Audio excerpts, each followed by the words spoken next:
তোমাদেরকে নিয়ে আসছি আমাদের রাধিকাপুর ব্রিজ। আর তোমরা সবাই দেখতেই পাচ্ছ, এই হচ্ছে সেই ব্রিজ, অনেক বিখ্যাত ব্রিজ যেখানে সবাই আসে সেলফি করে। এই যে আই লাভ রাধিকাপুর। আজকে আমরা ফাইনালি চলে যাচ্ছি রাধিকাপুর ঘুরতে। আর আজকে ব্লগটা হবে রাধিকাপুরের। চলাচ্ছি আমি অনেক ভিড় আছে, এখন ক্যামেরা ট্রান্সফার করে দেবো পিছন সাইডটায়, এখন রিপোর্টার করবে ভিডিওটা। তোমরা দেখতে থাকো। আমরা বর্তমানে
এটাই হচ্ছে সেই রাধিকাপুর ব্রিজ, যার মধ্যে এত আকর্ষণ। অত দূর থেকে আমরা আসলাম ঘুরতে।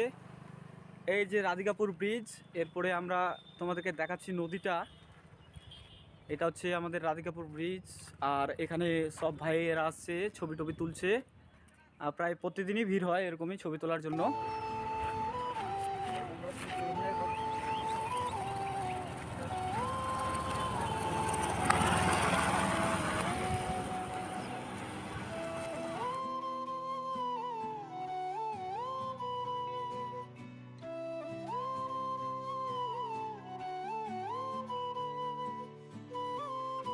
আর ওই যে সামনে যেটা দেখা যাচ্ছে একটা ব্রিজ, ওই ব্রিজ দিয়ে ট্রেন যায়।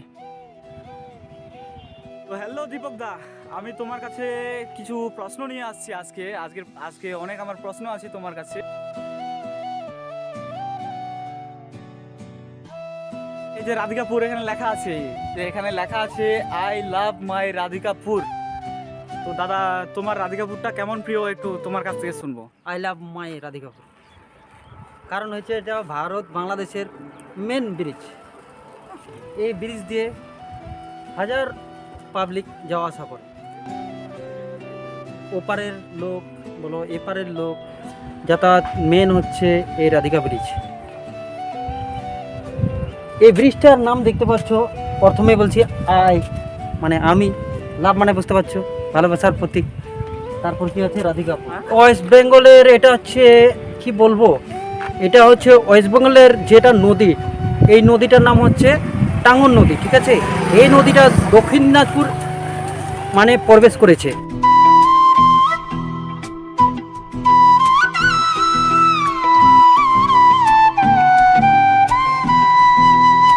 এই হচ্ছে সেই ব্রিজ, অনেক বিখ্যাত ব্রিজ যেখানে সবাই আসে সেলফি করে।